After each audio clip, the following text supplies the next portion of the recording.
तारीख पर तारीख, तारीख पर तारीख, तारीख पर तारीख, तारीख पर तारीख मिलती रही है, लेकिन इंसाफ नहीं मिला मिलोड, इंसाफ नहीं मिला। मिली है तो सिर्फ ये तारीख। তো বন্ধুরা ভিডিওটি বেশি বড় হবে না, তো ছোট্ট একটা ভিডিও। তো আজকে আমরা এই ভিডিওতে ফোর্ডেসের গুরুত্বপূর্ণ একটা আপডেট নিয়ে আলোচনা করব। তো কেস আপডেট 27 তারিখে কেসের আপডেট ছিল, ঠিক আছে। তো 27 তারিখে যেটা আপডেট ছিল, তো হিয়ারিং ডেট নেক্সটে দেওয়া হয়েছে আজকে, মানে 30 তারিখ, 30/9/24, ঠিক আছে। তো আজকে এই বিষয়ে সম্পূর্ণ তথ্য আলোচনা করব। তো সঙ্গে থাকুন, ভিডিওটি শেষ পর্যন্ত দেখুন। চ্যানেল নতুন দর্শক অবশ্যই চ্যানেলটিকে সাবস্ক্রাইব করে দেবেন।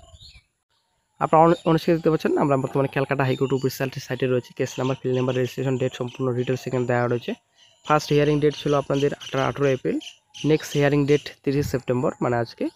তো স্টেজ অফ কেস বর্তমানে অ্যাসাইনমেন্টার্সে রাখা হয়েছে কেসটি, কোরাম নাম্বার আপনারা দেখতে পাচ্ছেন। তারপর বেঞ্চ, সিঙ্গেল বেঞ্চে রয়েছে কেসটি। তারপর স্টেট ওয়েস্ট বেঙ্গল, তো ডিস্ট্রিক্ট হাওড়া ডিস্ট্রিক্ট রয়েছে আপনারা দেখছেন। জুডিশিয়াল আপনারা দেখতে পাচ্ছেন আপনারা। তারপর লিস্টে ডেল লিস্টে বর্তমানে রয়েছে, ঠিক আছে। তো নেক্সটে চলে আসছি, আপনারা অংশ দেখতে পাচ্ছেন। তো কেসের লিঙ্ক রয়েছে আপনাদের 3টি টোটাল কেস রয়েছে, মেন কেস আপনাদের টোটাল 3টি কেস রয়েছে। তো কেস নাম্বার সম্পূর্ণ এখানে ডিটেলস দেওয়া রয়েছে। তো তারপর চলে আসছি নেক্সটে ডেলি লিস্টে। তো আপনারা দেখতে পাচ্ছেন, তো এখানে প্রথম যেটা দেখতে পাচ্ছেন জাস্টিস রাজশেখর মান্থার আন্ডারে ছিল, তারপর অনিন্দ মুখার্জির আন্ডারে আসছিল। তো তারপর নেক্সটে বর্তমানে এখন সৌগত ভট্টাচার্যের আন্ডারে রয়েছে জাস্টিস, ঠিক আছে। তো দেখতে পাচ্ছেন অন স্ক্রিনে। তো বিজনেস অন ডেট আপনার দেওয়া সম্পূর্ণ ডিটেলস এখানে রয়েছে। তো 6/5/24 থেকে আপনারা দেখতে পাচ্ছেন হিয়ারিং ডেট 18/4 থেকে 18/4, তারপর 10/6, 13/6, 14/6, 18/6 হিয়ারিং ডেট প্রথমত নিউ মোশনে ছিল, ঠিক আছে। তারপর টু বি মেনশনে করা হয়েছিল 24/9/24। তো নেক্সটে আপনাদের যেটা আপনারা অন দেখতে পাচ্ছেন অ্যাসাইনমেন্টার্সে রাখা হয়েছে। তো ডেটের উপর ডেট কিন্তু দিয়েই চলেছে, আপনারা দেখতে পাচ্ছেন অন স্ক্রিনে। 24 তারিখ, তারপর 25 তারিখ, তারপর 26 তারিখ, তারপর 27 তারিখ, তারপর 30 তারিখ, ঠিক আছে। তো আজকে হিয়ারিং রয়েছে। তো আজকে কি আপডেট পাওয়া যাবে, তো এটা কিন্তু একটা দেখার বিষয় রয়েছে বর্তমানে। তো আজকে আশা করা যায় মোটামুটি 2-3টে নাগাদ আশা করি আপনারা আপডেটটি পেয়ে যাবেন। হয়তো ভালো খবর, হয়তো খারাপ খবর, দুটোর মধ্যে একটা খবর হয়তো পাবেন। তো কোর্টে যদি কেসটি আজ উঠলো, তো অবশ্যই কোনো না কিছু একটা হবেই, ঠিক আছে। খুব শীঘ্রই এই কেসটি মেটানোর সম্ভাবনা রয়েছে, কারণ ব্যাপারটা হচ্ছে ডেটের পর ডেট চলছে বর্তমানে। এখন বেশি কিন্তু লম্বা ডেট দিচ্ছে না। তো আজ এবং কাল, নেক্সট, এরকম করে কিন্তু ডেট পড়ছে, বেশি কিন্তু বড় ডেট কিন্তু দিচ্ছে না। তো আশা করা যায় শীঘ্রই কেসটি মিটে যাবে।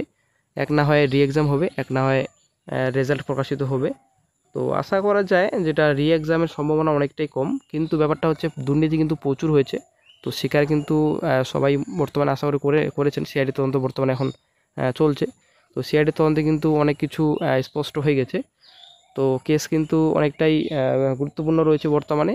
তো রি এক্সাম এবং রেজাল্ট দুটোর মধ্যে একটা হবে, এটা আশা করি আপনারা সকলে জানেন। তো এটাই কিন্তু বর্তমানে আজকে দেখার বিষয় রয়েছে, যে রেজাল্ট দেওয়ার একটা জাজমেন্ট প্রকাশ করি নাকি রি এক্সাম নোটিশ প্রকাশিত করি, এটাই কিন্তু আজকে দেখার বিষয় রয়েছে। তো আজকে খুবই একটা গুরুত্বপূর্ণ আপডেট পেতে চলেছেন আপনারা বন্ধুরা। তো অবশ্যই চ্যানেলটিকে সাবস্ক্রাইব করে রাখুন, চ্যানেলের পাশে থাকুন।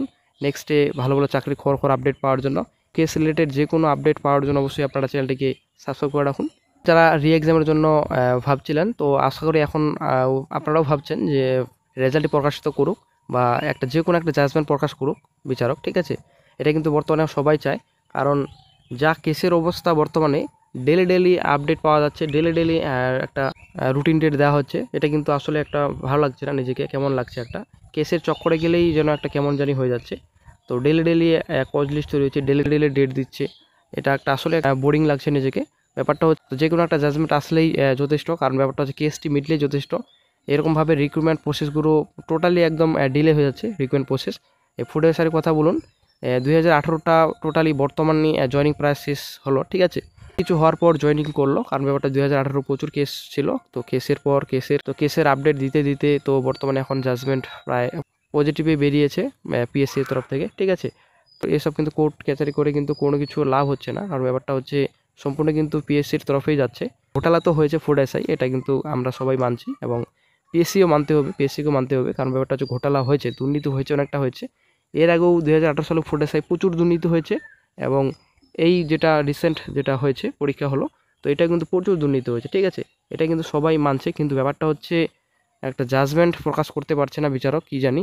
এই কোর্টে যেরকম ডেলি কজ লিস্ট প্রকাশিত হচ্ছে, ডেলি ডেট দিচ্ছে, হিয়ারিং ডেট দিচ্ছে। তো আসলে কিন্তু একটা বোরিং লাগছে। এরকমভাবে চলতে থাকলে বেকার চাকরি প্রার্থীদের ভবিষ্যৎ অন্ধকার টোটালি। তো বন্ধুরা অবশ্যই আজকে একটা দেখার বিষয় রয়েছে, আজকে কি হয় সেটাই কিন্তু একটা গুরুত্বপূর্ণ বিষয় রয়েছে। তো অবশ্যই চ্যানেলটিকে আপনারা ফলো করে রাখুন, ফোনে আপডেট পাওয়া যাবে, আজকে সঙ্গে সঙ্গে চ্যানেল আপডেট দিয়ে দেওয়া হবে।